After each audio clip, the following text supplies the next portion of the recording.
How you doing? So today we're going to talk about how to properly charge a 410A unit using superheat. But before we start that, we're going to talk about a few safety items.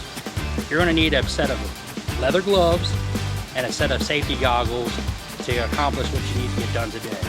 You're going to need a digital psychrometer, a digital manifold or a manual manifold, and you're also going to need a jug of 410A and a digital scale to weigh your Freon.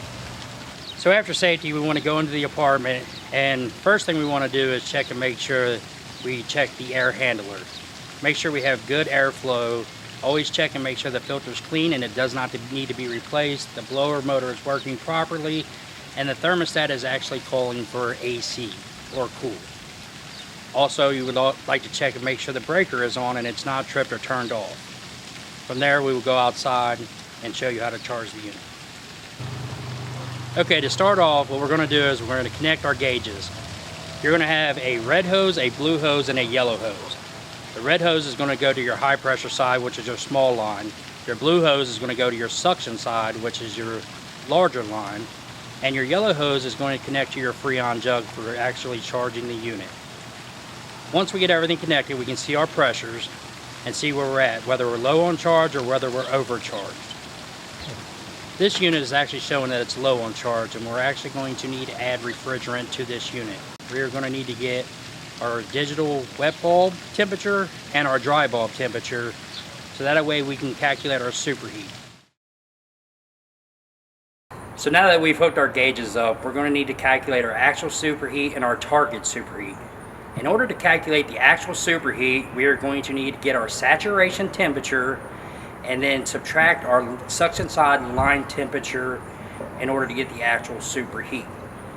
To determine what our target superheat is, we are going to need to get the indoor wet bulb temperature at the return air vent, and we're going to need to get our outdoor dry bulb temperature at the condensing unit.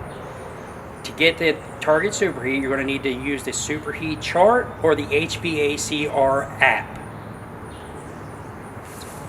So when you open the hvacr app, it's going to prompt you to pick your refrigerant. We're going to pick 410A. From there, we're going to pick superheat non-TXV.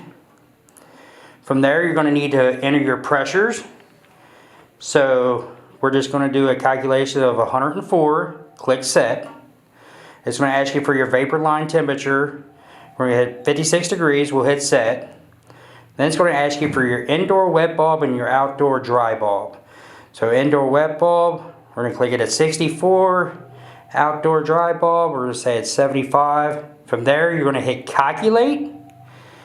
And it's going to tell you your current superheat's 23. It's recommending your superheat be 18.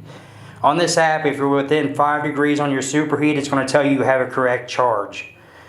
It'll also tell you if you need to add a charge, it'll be in blue.